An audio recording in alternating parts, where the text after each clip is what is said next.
Andrew Clennell, but a nice way to finish question time today from the PM. We'll have more on question time in a moment. I want to start though with you. You've got some interesting news when it comes to the issue of tradies and skills. There's been a lot of talk about it, but apparently not so much action. Talk us through it. Well, that's right. At the National Press Club last month, Scott Morrison mentioned skills as a key area that the government needed to work on in the recovery back from this COVID-19 crisis, trades, apprentices, and that the states needed to do more. And we have seen some pro-tradie announcements since, with the home builder program and instant asset write-off extension you heard about in question time, the government promoting it there. Let's have a listen to what the PM had to say a couple of weeks ago. On skills, we need Australians better trained for the jobs businesses are looking to create. It's that simple. I want those trade and skills jobs to be aspired to, not looked down upon or seen as a second best option. Well, Sky News can reveal two key skills initiatives which should have been completed by the federal government by now that have been delayed, with the government blaming the COVID-19 crisis for the delay. The first is a move to a more streamlined system for apprentices' wages subsidies to allow more businesses to access a 50% wage subsidy for them. Let's have a look at this announcement on the Department of Employment website. It states that from 1st of July 2020, the Australian Apprenticeships Incentives Program was scheduled to be replaced with a new simplified and streamlined incentives program for employers of apprentices and trainees. However, due to the impact of the COVID-19 pandemic on employers, the government has revised the implementation schedule. It will now commence from the 1st of January. And here's the other delay. The Department of Education, Skills and Employment is undertaking a review of the National Skills Needs List with a view to advising the government on the methodology and the composition of the list. The first round of consultations on who should be on this list that can apply for wage subsidies closed in September 2019. The website said consultations have been paused in response to COVID-19. Details for a revised consultation timeline will be provided on this page. Now, we've been to Michaelia Cash, the Minister's office on this, and her office claimed it was not the appropriate time to do a review as the pandemic had created conditions where the skills required in the economy could not be properly assessed.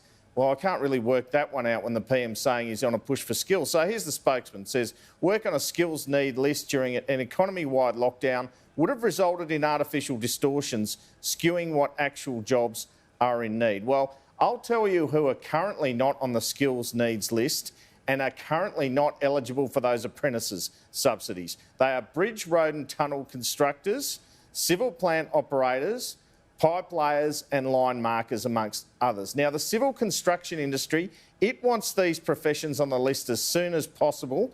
They also want out of this crisis the government to increase and bring forward its infrastructure spend, and have written to the Prime Minister to request money be borrowed to build and that some of the JobKeeper money go their way. So here's an excerpt from a letter from Chris Mellum, the CEO of the Civil Contractors Federation of the Federal Government in April. It reads, noting, however, that the $130 billion JobKeeper will be paid to employers for a period of up to 6 months, we encourage your government to urgently consider the long-term economic benefits of a comprehensive COVID-19 infrastructure employment investment strategy as part of this $130 billion program. In this regard, then he quotes the Reserve Bank of Australia Deputy Governor Guy Bell, who listed sustained spending on infrastructure as a policy that will support the economy after COVID-19 recedes.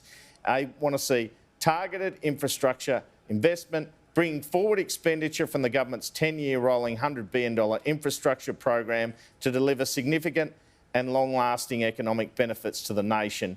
And we know there is $60 billion there that the government said they were going to spend on JobKeeper but did not. Now, we have revealed in the past couple of days that infrastructure is on the National Cabinet agenda tomorrow, but there is no talk at the moment of increasing the government's $100 billion infrastructure commitment over 10 years. Perhaps we'll see it in the budget. Who knows? There's good call for it, that's for sure. As I understand it, the discussion tomorrow will simply be around whether the states can fast-track their infrastructure. There is a real nation-building opportunity here for the government, Kieran. And before we move on from this particular issue. You mentioned, and you've reported on it earlier in the week, that National Cabinet tomorrow will focus on infrastructure. Is there a chance, though, while that $100 billion infrastructure spend from the federal government might not increase, that they might bring the next 4 years forward into the next year, for example?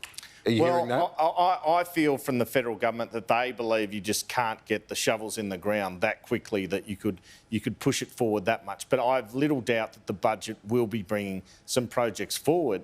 And I would say this is the environment where you just spend more, Kieran, in this instance. That one of the ways when you say you're about jobs, you say you're about tradies, you've got to do everything you can to get more people on this skills needs test that I spoke about.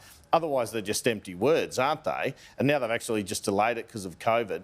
And you've got to put the money into infrastructure. New South Wales, for example, spends $100 billion over 4 years. These guys are spending $100 billion over 10. There's call for more work on this front. And given the language from the Prime Minister about infrastructure, about tradies, the tradie-led recovery, it does seem odd that in those two areas that you report today, that they've both been delayed because of COVID. It does seem contradictory. It's very inconsistent. And yet the Minister's office, they sort of saying to me, well, this isn't a story. You know, of course we can't determine which skills areas now should be included on this list because it'll be there for decades. But we're going to be in the situation we're in, the pandemic environment, for some time. Everyone knows that. So I would actually argue you should fast track it. Get on with it. Yeah, absolutely. Now, the